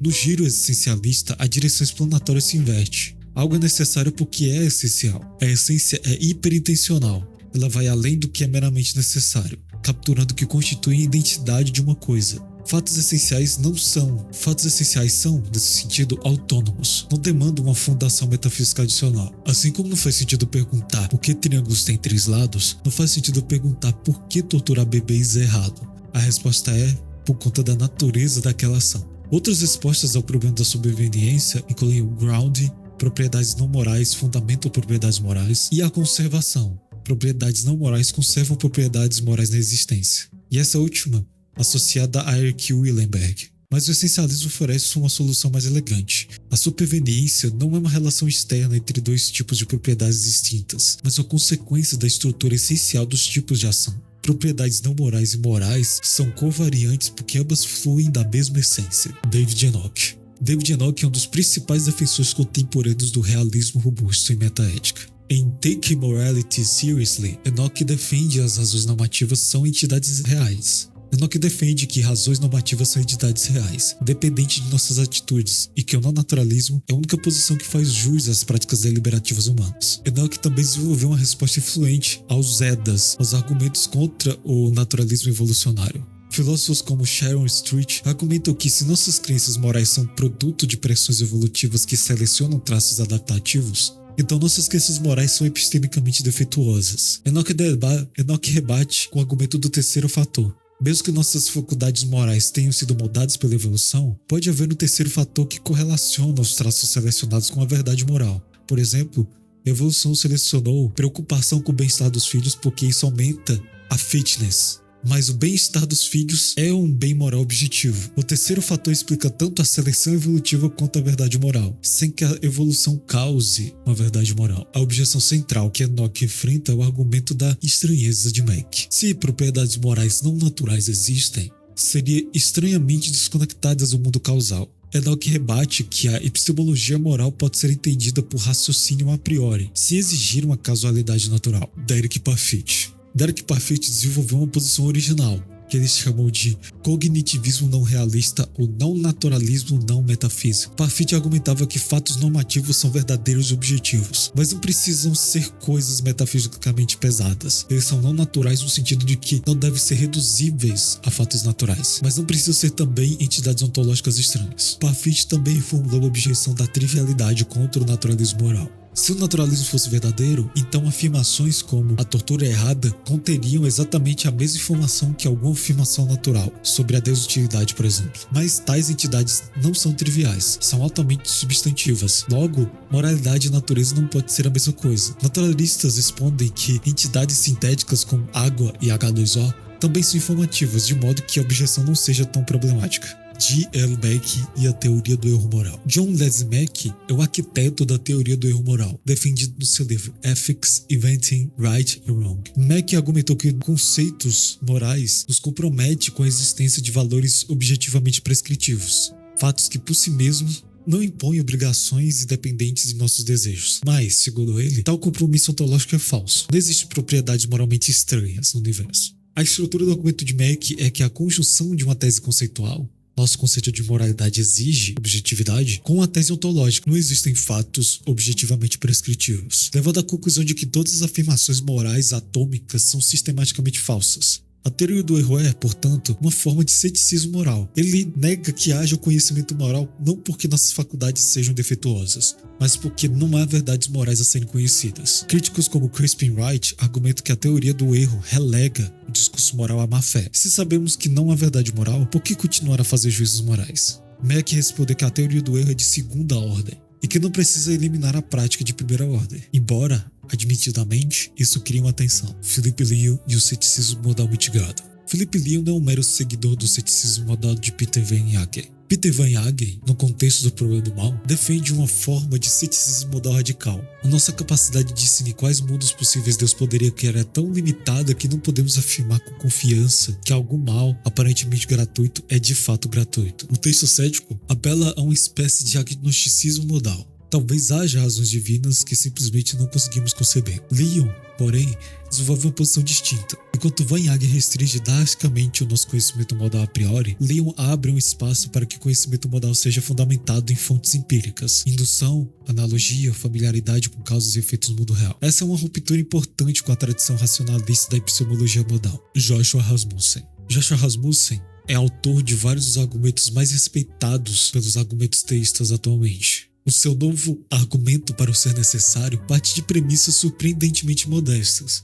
Para qualquer propriedade intrínseca que pode começar a ser exemplificada e pode ser exemplificada por algo causado, é possível que haja uma causa do início dessa exemplificação. Aplicado à propriedade de um ser particular, concreto, contingente, o argumento conclui que deve existir um ser necessário. A força do argumento está na fraqueza de duas premissas. Ela não exige que tudo seja uma causa e nem que o universo tenha começado. Porém, esse argumento pode ser parodiado, fazendo com que, se é possível que Deus exista, é possível também que Deus não exista. O que faz com que a própria lógica modal consiga criar conclusões contraditórias. O desafio do Deus maligno. O desafio do Deus maligno é uma inversão do problema do mal. Law pede ao teísta: se você rejeita a existência de um Deus supramente maligno porque existe bondade no mundo, por que não rejeita um Deus supramente bom porque existe maldade no mundo? Toda teoria disponível ao teísta, como livre-arbítrio, alma em construção, vida após a morte, pode ser parodiada pelo mal-teísmo. Livre-arbítrio é necessário para escolher o mal. A felicidade é necessária para que exista um sofrimento maior. E o bem terreno é compensado por um sofrimento terreno ainda maior. A resposta teísta apela para assimetrias, falando que um Deus intrinsecamente bom é mais simples e mais plausível do que o Deus intrinsecamente mau. No entanto, Lau insiste que a estratégia teísta de defesa não é suficiente. É preciso mostrar que a crença em Deus é significativamente mais razoável do que a crença no Deus maligno. Argumento evidencial do mal. Diferente do problema lógico do mal, que busca demonstrar uma contradição formal entre Deus e o mal, o argumento evidencial busca mostrar que o mal torna a existência de Deus improvável. William Rowan formulou a versão mais influente. Se existem males indecifráveis, cuja justificação não conseguimos discernir, isso fornece uma evidência indireta de que são gratuitos, e males gratuitos são incompatíveis com Deus perfeitamente bom. Paul Draper desenvolveu uma versão ainda mais rigorosa, comparando o teísmo com a hipótese da diferença. A hipótese da diferença é a tese de que nem a existência e nem a inexistência de seres conscientes é algo que o universo se importa, fazendo assim a distribuição de dor e prazer sendo explicada por processos naturais indiferentes, não por uma intenção divina. Draper argumenta que a hipótese da indiferença é muito mais simples e prediz melhor a distribuição de dor e prazer no mundo do que o teísmo. A hipótese da indiferença é epistemicamente mais parcimoniosa porque não possui uma mente divina com atributos infinitos. O argumento do colapso modal é uma objeção à simplicidade divina, que afirma que Deus é absolutamente simples, sem partes, distinções ou composição. O argumento inicialmente foi popularizado por Ryan Murvis, que se procede mais ou menos assim: Deus existe necessariamente. Deus é idêntico ao seu ato de criação. Logo, o ato de criação existe necessariamente. Se a criação é necessária, então não há contingência. Logo, tudo existe necessariamente. Isso é desastroso para o teísmo, pois nega a liberdade divina. Porém, defensores da simplicidade divina, como Christopher Tomaszewski, o argumento comete um erro de substituição em contextos intencionais. Entre aspas, ato de criação de Deus é um termo não rígido, que a sua identidade com Deus não permite a inferência da necessidade. A resposta de Tomaszewski pressupõe que a variação na criação seria uma variação extrínseca a Deus. Agora, se pensarmos bem, Se a causalidade divina for intrínseca, variações nos efeitos implicariam variações intrínsecas em Deus, o que contradiz a simplicidade. A solução texto exige que a noção de causalidade extrínseca seja indeterminística. Mesmo um ato causal divino, identificado como a sua essência, pode ter efeitos diferentes em diferentes circunstâncias, sem variação intrínseca em Deus. Ryan Mullins, em um artigo coautorado com Shannon Bird, responde precisamente a essa objeção de Tomaszewski, mostrando que a noção de causalidade extrínseca indeterminística, embora concebível, não salva a simplicidade divina de todas as dificuldades. Realismo metaético. O realismo metaético é a tese de que afirmações morais são verdadeiras ou falsas de maneira objetiva, independente de nossas crenças ou atitudes. Ela se divide em naturalismo e não naturalismo. O realista não naturalista defende que propriedades morais são reais, mas não reduzíveis na natureza. O realista naturalista busca identificar propriedades morais com propriedades naturais complexas. O realismo metaético é compatível com formas de conceitualismo, mas tipicamente assume uma forma objetualista. A normatividade está no mundo, não apenas em nossos pensamentos, basicamente. Intuicionismo ético. O intuicionismo é uma forma clássica de não naturalismo defendido inicialmente por George Edward Moore, mas que depois foi... Sua tese central é que certas verdades morais são autoevidentes, conhecidas por uma intuição intelectual, não por inferência. Para os intuicionistas, propriedades morais como bondade ou dever são simples e indefiníveis e também não naturais. A principal objeção é o problema de Benacerraf. Se propriedades morais não naturais são entidades abstratas e, por definição, causalmente inertes, como nossas crenças sobre elas podem ser justificadas como verdadeiras e justificadas? Se não há uma cadeia causal entre o objeto moral e a nossa mente, parece ver uma lacuna epistêmica intransponível. A resposta mais sofisticada vem de John Bergson, em Grasping in the Third Realm, e Elijah, eu não sei ler esse segundo nome, em Intuition. Eles distinguem entre inércia causal, entidades abstratas não entram em relações causais, e inércia constitucional, entidades abstratas não constituem estados mentais. Benacerraf pressupõe que a segunda segue a primeira, mas isso é um non-sector. A relação relevante para o conhecimento a priori não é causal, mas sim constitutiva. A ideia de constituição formal pode ser esclarecida assim. Quando eu penso que 2 mais 2 é igual a 4, o número 4 não está causando o meu pensamento. Mas a forma do meu pensamento é tal que ela não poderia ser o pensamento sem que tenha o número 4 como seu objeto. A identidade do estado mental depende constitucionalmente do objeto abstrato. Isso é análogo à relação entre a estátua e o bronze. O bronze não causa a estátua, mas constitui a estátua. Sem aquele bronze não haveria aquela estátua. Sem valor moral de uma ação, não há juízo moral específico. A analogia com a qualia e os estados de lucidez e sonhos é particularmente forte. Quando eu imagino o dragão não existe no mundo físico e não causa um estado mental. Da mesma forma, o valor moral de uma ação constitui o conteúdo do juízo moral. Isso também responde à tentativa de explicar, entre aspas, o conhecimento moral por neurofisiologia. O intuicionista racionalista não nega substratos neurais para o pensamento moral. Quem nega a explicação suficiente de conhecimento moral passa a ser dado em termos puramente causais físicos. Falibilismo epistêmico. É a tese de que nenhuma crença pode ser justificada de modo conclusivo. Sempre permanece algum tipo de dúvida sobre sua veracidade ou sobre sua verdade. O falibilismo não implica ceticismo, até porque a maioria dos epistemólogos contemporâneos são falibilistas, mas não são céticos. Eles buscam uma teoria do conhecimento que permita que pessoas falíveis tenham conhecimento. E sim, novamente, o falibilismo tem raízes romianas. Ateísmo proposicional versus ateísmo psicológico. Agora é necessário aqui que você preste atenção. Você já deve ter ouvido antes falado sobre Anthony Flew e etc. Mas agora que vem a parte mais interessante. Tem muitos ateus da filosofia analítica que debatem sobre o que seria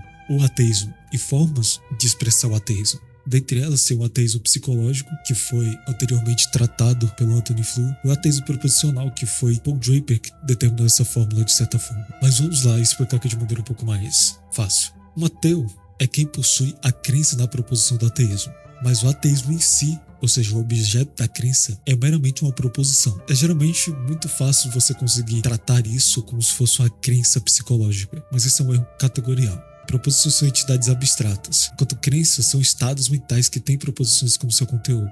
Na prática, quando falamos de ateísmo fraco versus ateísmo forte, estamos falando sobre 2 tipos de vertentes, que é o ateísmo forte aceita a proposição Deus não existe como verdadeira. E o fraco, que não aceita a proposição Deus existe como verdadeiro, mas também não aceita que Deus não existe como proposição verdadeira. Mas em ambos os casos, a proposição do ateísmo é a mesma. A distinção proposicional versus psicológica não se confunde com a distinção entre forte e fraco. É que a primeira é ontológica e a segunda é epistemológica ou psicológica. É essa precisão que é muito importante a gente ressaltar, principalmente quando a gente for falar desse tipo de coisa, pelo menos no final do iceberg. Não existem provas na ciência. Essa frase consegue encapsular bem o que significa falibilismo, não só epistêmico, mas na própria ciência. Isso está associado a Karl Popper e Charles Sanders Peirce também. A ideia de que a ciência não fornece provas demonstrativas, mas apenas teorias corrigíveis sujeitas à refutação. No contexto do iceberg, essa tese vem mais para nivelar o campo epistêmico, para justamente tirar esse paradigma de que a ciência tem as melhores respostas para todos os tipos de coisas.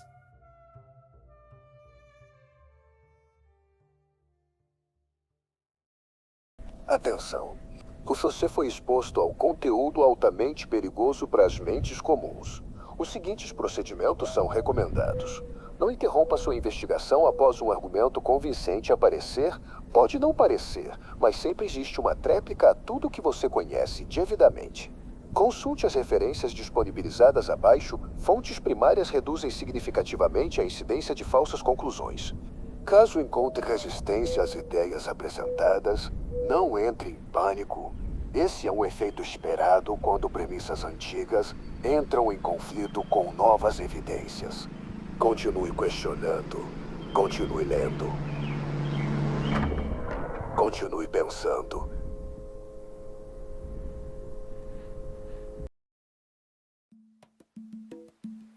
Argumentos cosmológicos ateístas. Nesse caso, quando eu falo de argumentos, não estou falando simplesmente de uma paródia, tipo, se tudo tem uma causa, então Deus tem uma causa. Mas sim realmente uma família de argumentos desenvolvidos por filósofos analíticos que visam criar um argumento realmente a favor do ateísmo. Como, por exemplo, o Kent Smith, que desenvolveu o argumento cosmológico ateísta a partir da cosmologia quântica e do Big Bang. Também tem Sugbai Park, que formulou uma versão canon do argumento cosmológico ateísta. E temos o Philip Leon, que em seu blog tem mais de 200 artigos de argumentos para o ateísmo. E lá tem também vertentes cosmológicas baseadas em grounding, monismo de prioridade, ontologia de categoria e princípio da razão suficiente. Todos eles sendo argumentos a favor do ateísmo e não simplesmente refutações ao ateísmo. Sem contar que não precisamos necessariamente apelar para esse tipo de coisa. Você pode ter até mesmo uma vertente budista, ser um platônico ateísta e até mesmo ser um axiarquista do colapso modal ou colapso evidencial. Como eu já tinha falado antes sobre o colapso modal, levando em consideração as críticas que eu citei também, o Joe Schmid fez um argumento do colapso providencial justamente para atacar essa proposição, que, se compreendemos a ideia de Deus como sendo absolutamente simples, realizando o único ato necessário identificado como sua essência, mas que esse ato pode produzir efeitos diferentes extrinsecamente, ou seja, Deus não muda intrinsecamente, apenas os efeitos variam extrinsecamente, é justamente nesse ponto em que o colapso providencial tenta atacar. Se fixarmos todos os fatos relevantes sobre Deus, como sua essência, seus atributos, e ainda assim uma gama arbitrariamente ampla de mundos possíveis é compatível com esse ato simples. Então Deus não tem controle sobre qual mundo particular resulta. A criação do mundo com câncer infantil e a criação de um mundo sem câncer infantil seria igualmente compatível com o ato divino. Não há dentro do ato de Deus nada que determine ou explique por que desse mundo específico existir. E isso torna a providência, como o cuidado particular, direcionado ou intencional de Deus para com o mundo, inexplicável. A providência requer que Deus tenha algum tipo de controle ou direção sobre seus efeitos particulares. Que ele escolha esse mundo por razão de amor ou justiça. Ao salvar o colapso modal, parece destruir justamente esse controle, esse cuidado particular. James Fodor. James Fodor é um filósofo e neurocientista conhecido por sua apologética ateísta. O seu livro Unreasonable Faith, que oferece críticas detalhadas aos argumentos de William A. Craig, expondo falhas lógicas e evidenciais. Inclusive, ele criou até mesmo um certo tipo de modelo para tentar explicar de forma naturalista o fenômeno da ressurreição de Cristo. Ele não nega dados históricos a priori, mas busca oferecer hipóteses alternativas mais parcimoniosas. Daniel J. Linford. Daniel Linford é um dos filósofos ateístas mais originais dessa geração. Seus trabalhos podem incluir tanto o problema da geografia, onde ele faz a observação de que existe uma distribuição desigual do sofrimento e oportunidade no mundo, tenta demonstrar que o naturalismo indiferente ser uma hipótese melhor explicada do que o teísmo. Tendo também até mesmo o argumento da idolatria, em que ele afirma que a propensão cognitiva a adorar entidades que não sejam somente o Deus do teísmo clássico como deuses tribais, deuses da natureza, deuses antropomórficos, animismo no geral, sugere que a crença em divindades é um fenômeno psicológico e evolutivo, e não uma resposta a uma realidade teísta genuína. Teodiceias a favor do ateísmo. Essa noção de Teodiceias a favor do ateísmo é mais uma tentativa de diversos autores de criticar Teodiceias bem consolidadas na filosofia da religião, como por exemplo o próprio Ivan Folos, que já fez críticas a Leonard Stump em suas tentativas de fazer uma Teodiceia que consiga explicar bem o problema do mal, adjunto a tentativas de tentar conciliar o cristianismo junto às críticas analíticas da religião. Então, não entenda isso como se fosse algum tipo de paródia, mas sim realmente uma anti-Teodiceia, onde eles tentam demonstrar a todo custo que ou as teodiceias não fazem muito sentido, ou são inconsistentes, ou elas não conseguem explicar bem os dados de que temos a respeito do mundo e de outros tipos de coisas além. Ivan Fols. Ivan Fols é o ator de The Divine Intervention, na qual ele faz investigação sobre como Deus poderia agir causalmente no mundo. Fols examina se a noção de milagre é coerente com as leis da natureza e se a experiência mística pode favorecer ou fornecer evidências de Deus. Seu trabalho é frequentemente citado em debates sobre se a ciência exclui ou não a intervenção divina. Fols argumenta que, sem uma teoria coerente de como Deus causa coisas no mundo físico, uma teoria que especifique o mecanismo causal e não apenas a intenção de Deus, a noção da providência ficaria epistemicamente suspeita. Confiabilismo. O confiabilismo, desenvolvido por Alvin Goldman, a grosso modo, é uma teoria epistemológica externa, segundo a qual a justificação de uma crença depende da confiabilidade do processo que a produziu. O confiabilismo é particularmente relevante para a filosofia da religião, porque muitas crenças teístas são formadas por processos cuja confiabilidade é contestável. A experiência religiosa, o testemunho de autoridades sagradas, tradição cultural, o ateísta pode argumentar que esses processos são epistemicamente desconfiáveis, dada a diversidade de contradições da experiência religiosa ao redor do mundo. Se diferentes pessoas têm experiências genuínas que contrastam deuses mutuamente incompatíveis, então o processo da experiência religiosa não é um guia confiável para a verdade. O texto pode até responder que se o teísmo for verdadeiro, tais processos podem ser confiáveis. Mas essa resposta arrisca um círculo vicioso, onde usar a verdade do teísmo para justificar a confiabilidade dos processos que supostamente nos levam ao próprio teísmo. Paul Draper e o argumento evidencial do mal. Como eu já expliquei anteriormente sobre o argumento evidencial do mal, a única coisa que eu vou me reater aqui era falar sobre como Paul Draper usa o argumento evidencial do mal. Basicamente, a estrutura do argumento dele é bayesiana.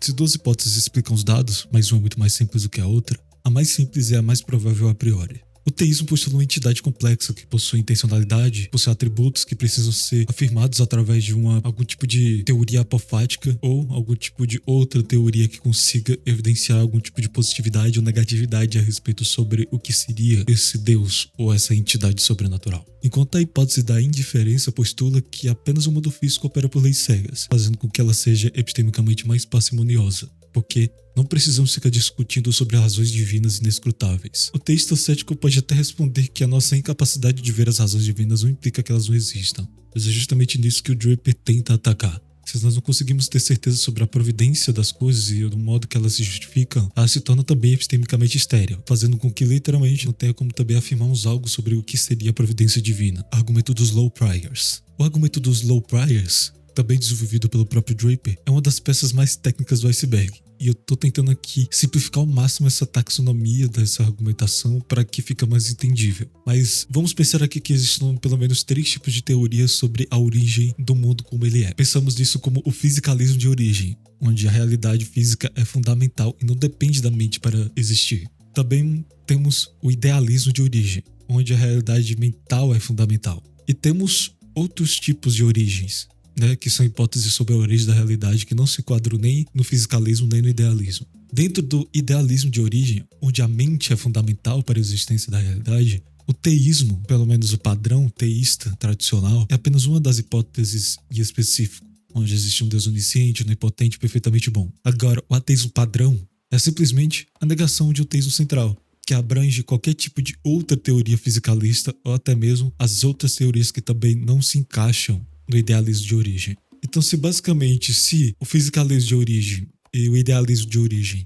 elas possuem, de certa forma, igual probabilidade intrínseca, pois ambas são teorias que tentam falar sobre a natureza fundamental da realidade, tendo elas uma especificação do idealismo que seria o teísmo. que ela tem diversos tipos de atributos particulares e restritivos, o que faz com que ela represente uma minúscula porção do espaço lógico do idealismo, então significa que basicamente ela não consegue ter probabilidade maior do que outras teorias sobre a fundamentação da realidade. Portanto, dentro do que a gente poderia falar sobre o fisicalismo e o idealismo, o teísmo central, ela consegue ter apenas uma fração da probabilidade, enquanto o ateísmo consegue ter e abranger muita mais teorias, fazendo com que ela seja mais provável a priori. Draper conclui que, na ausência de evidência decisiva a favor do teísmo, a crença ateísta é justificada e pode até mesmo considerada uma crença básica, em sentido epistêmico. O teísmo não é refutado diretamente, mas o peso probabilístico disso é muito grande. E é justamente falando sobre essa evidência decisiva que a gente vai começar o outro tópico. O critério da evidência decisiva refere-se justamente ao padrão epistemológico sobre o que conta como evidência suficiente para justificar uma crença em contexto de competição hipotética. A resposta de Draper é que seria necessária justamente essa evidência decisiva, que ela não precisa ser simplesmente uma hipótese que se encaixa melhor com o teísmo, mas sim que somente o teísmo poderia se encaixar melhor com aquela hipótese, porque a mera possibilidade lógica de um Deus ter razões para permitir o mal não basta. O texto precisa mostrar que a distribuição observada de dor e prazer é esperada sobre a hipótese teísta, e não apenas compatível. E se isso não ocorre, o critério da evidência decisiva funciona como limiar. Se uma hipótese requer uma evidência extraordinária para superar a improbabilidade a priori, e tal evidência não é fornecida, então a rejeição dessa hipótese é racionalmente obrigatória. Crítica ao ateísmo fraco. O ateísmo fraco ou negativo é dita como a mera ausência na crença de Deus, como eu tinha falado antes. A crítica ao ateísmo fraco é de que ele é uma posição que podemos considerar como epistemicamente inerte. Se o ateu fraco apenas carece de uma crença, então ela não está fazendo uma afirmação nenhuma sobre o que pode ser avaliado como verdadeiro ou falso. Em contexto de debate, esse teísmo poderia ser considerado como uma contradição performática, porque não existiria uma diferença entre esse e o agnosticismo puro. Porque se você realmente tiver noções de que Deus possa não existir e não vive tal qual como é, então essa suspensão de juízo se torna insustentável, tanto em termos comportamentais quanto sistêmicos. Ou você vive como ateu forte, ou você vive como um teísta apático. Ou se você realmente acredita que você só se abstém do juízo, você é simplesmente um agnóstico. Você não participa do ateísmo enquanto uma posição. O axiarquismo. O axiarquismo é a tese de que valores desempenham um papel fundamental na explicação da existência da natureza do universo. Inspirado no bem platônico, o axiarquismo foi revivido por John Bishop como uma forma de paneteísmo ou euteleológico. O divino é a propriedade ou atividade de ser o bem supremo, e as realizações concretas desse bem orientam o cosmos. Contudo, é crucial não homogeneizar essa posição. Nem todo axiarquista defende que o bem é literalmente uma causa eficiente do universo. Algumas formulações são mais modestas, tratando o valor como princípio explicativo, uma condição de adequação racional a uma causa final, não como agente causal no sentido tradicional de produtor de eventos físicos. A versão de Bishop é mais ambiciosa e, por isso, ela é mais controversa também. Isso sugere que o bem pode funcionar como uma causa eficiente de todo modo não padrão, ilustrando como precedentes teológicos como Maria dando à luz a seu próprio Criador, para suavizar a aparente paradoxalidade. Mas essa versão não é um consenso entre os axiarquistas. Filosoficamente, o axiarquismo oferece uma alternativa ao teísmo clássico. Em vez de ser um Deus pessoal que pretende criar ou decide criar, temos um princípio valorativo que orienta a realidade por necessidade própria. Jordan Howard Sobel.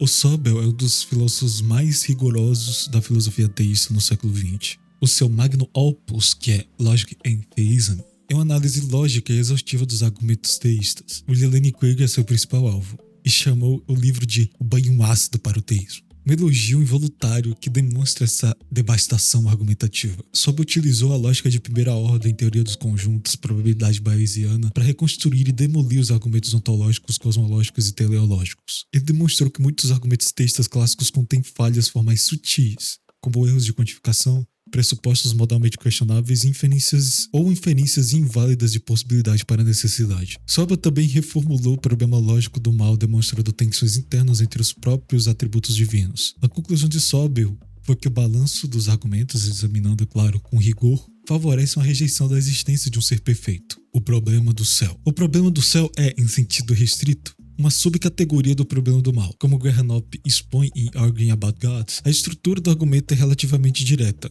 Se o céu é um estado de existência possível, onde os seres livres amam Deus perfeitamente, não há sofrimento, por que Deus não criou um mundo que seja diretamente nesse estado? O que permitir a existência de um mau terreno com doenças, violências e sofrimentos naturais e gratuitos? A resposta texto padrão é a teodiceia do céu que tudo submerge. Desde a perspectiva externa, o bem celestial infinito compensa e anula o mal finito terreno. O sofrimento terreno seria mais como uma picada de um mosquito em comparação com a glória infinita do céu. Mas essa resposta gera uma dificuldade ainda mais aguda. Se o céu é tão superior, por que a fase terrena é tão necessária? O problema no céu, portanto, questiona essa própria lógica da soteriologia. Se o estado final é possível e desejável, por que o caminho até ela precisa ser tão pavimentado com sofrimento? O problema do luto celestial. Diferente do problema do céu, o problema do luto celestial não é uma subcategoria do problema do mal. Como Eric Reitan argumenta, trata-se de um argumento independente, com a lógica própria e estrutura própria. Mas é importante não fundir as contribuições dos autores que trabalham nessa área, que enfatizam aspectos distintos e suas versões também têm escopos diferentes. Como o Talbot, desenvolveram linhas de argumentação que focam nos laços terrenos. A ideia central é de que no céu, a memória das relações construídas de vida permanece, e a perda desses entes queridos que se encontram no inferno na aniquilação gera um luto insuperável. A força do argumento nessa vertente reside precisamente na profundidade dos elos afetivos formados na existência terrena. Quanto mais amamos alguém na terra, mais devastadora será a ausência sua no céu. A santificação não anula esses laços, pelo contrário, aperfeiçoa a capacidade de amar, tornando a perda ainda mais destruidora. Eric Reitan, porém, desenvolveu uma versão mais ampla e de caráter universal. O luto celestial não depende de laços terrenos pré-existentes. O argumento dele não se limita simplesmente aos laços de entes queridos que conhecemos em vida. A sua tese é de que no céu, os salvos serão santificados, o que significa que as nossas naturezas humanas serão aperfeiçoadas ao extremo, ao infinito. Isso significa que virtudes como amor serão elevadas à perfeição. E nesse sentido, o amor seria ágape, universal, não restrito a laços terrenos. Portanto, mesmo aqueles que não tiveram relações profundas com determinados condenados em vida, ao serem santificados desenvolverão uma compaixão genuína por todas as vidas perdidas. Essa santificação universaliza a capacidade de amar e de sofrer com o sofrimento alheio, independente das histórias compartilhadas em terra. E aqui que entra a metafísica das emoções.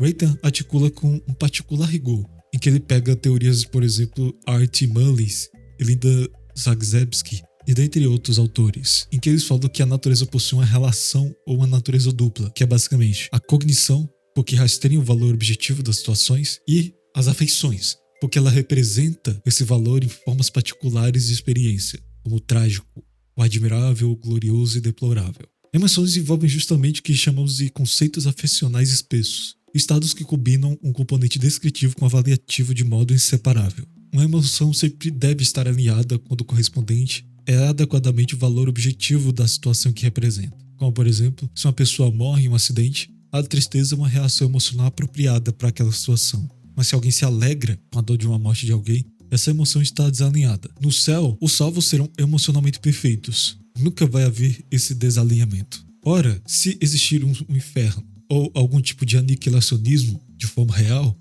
o que vai fazer com que existam seres humanos que serão ou apagados, ou que irão sofrer, ou que irão perder totalmente essa potencialidade de união com Deus, então essa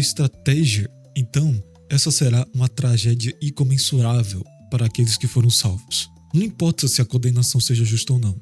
Como Reitan observa, dizer que alguém mereceu sua tragédia não deixa de ser tragédia. A mesma coisa que um fumante. O fumante, ele desenvolve um efizema terminal. Podemos se dizer que, de certa forma, ele teve o que mereceu, mas a condição dele continua sendo uma perda. Continua sendo um sofrimento. E da mesma forma, a perda eterna de vidas humanas, ou seja, aquelas que têm o potencial de valor e também relacionamentos e união divina, é uma tragédia gigantesca, talvez a maior de toda a história da humanidade. Portanto, no céu, os santificados tomaram conhecimento imediato dessa realidade, e sendo emocionalmente perfeitos, a reação deles será justamente tristeza e luto, porque essa será a emoção apropriada para a tragédia e a perda desses valores. Mas a tristeza é incompatível com a beatitude máxima e a felicidade imperturbável, que geralmente são prometidas no céu. Então, o paraíso deixará de ser paraíso se o aniquilacionismo ou infernalismo forem verdades. Mas é importante aqui que essas críticas elas funcionam muito bem se levamos em consideração alguns tipos de soteriologia, porque se formos considerar outras, como por exemplo o universalismo, em que todas as pessoas serão salvas independente do método em que sejam empregadas, como por exemplo pode existir um céu ou um purgatório na qual ela tenha um conteúdo mais pedagógico e não somente de sofrimento, faz com que o argumento até que perca um pouco sua força, por mais que esses tipos de soteriologia sejam de certa forma questionáveis. O problema do infernalismo. O infernalismo é a crença que o inferno seja um certo tipo de estado de punição ou separação, e que enfrenta objeções filosóficas que vão além do luto celestial, é claro. E que podemos tentar definir elas em pelo menos 4 tópicos principais, que é a primeira, o luto celestial, como eu já expliquei. 2, a improporcionalidade, que basicamente é: nenhuma punição infinita pode ser proporcional a caráter finito e às ações intrinsecamente finitas dos seres finitos. Mesmo o pecado mais grave cometido ao longo de uma vida humana, ela ainda é considerada finito, por conta de sua duração e escopo. A punição consciente e eterna viola qualquer tipo de princípio de justiça proporcional que reconhecemos. E essa objeção ela é mais um ataque a infernalismos que são baseados em retributivismo, que é a ideia de que a punição ela deve ser uma resposta justa ao crime, no sentido que seja do mesmo valor que foi. Terceiro, a gratuidade dos males do inferno. Mesmo que aceite de alguma forma que existe uma condenação, o inferno pode envolver males que parecem gratuitos, como tormento consciente, solidão extrema, separação absoluta do divino. Porque se Deus seria moralmente perfeito ou amorosamente supremo, ele não permitiria que esses males gratuitos existam no inferno. E essa formulação do problema é aplicada especificamente no inferno, que poderíamos falar como o inferno aniquilacionista. E é justamente a ideia de que os que não serão salvos serão sempre tormentados e envoltos de algum tipo de tortura no inferno. Ou o famoso fogo eterno também. E por último, a política da não desistência. Um Deus amorosamente perfeito não desistiria de nenhuma criatura. Segundo Rasmussen,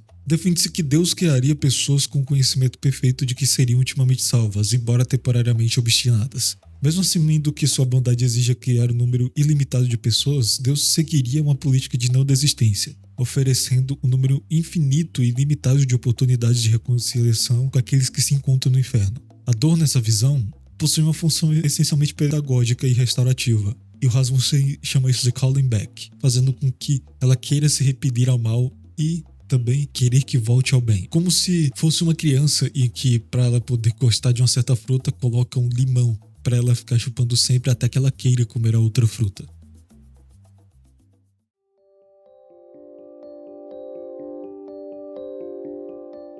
Lembrando aqui que esse iceberg não é um iceberg definitivo, então é bem possível que eu faça outro vídeo falando sobre novos tópicos que foram adicionados no meu iceberg. Eu fiz esse iceberg no site Iceberg Threads. Eu vou deixar um link do meu iceberg caso você queira adicionar uma proposta ou alguma coisa assim.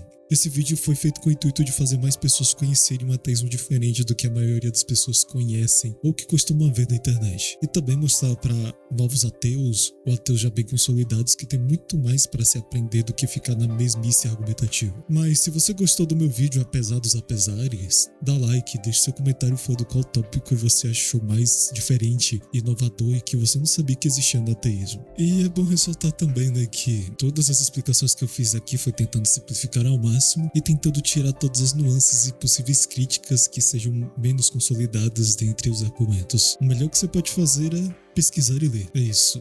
Muito obrigado e é só o começo.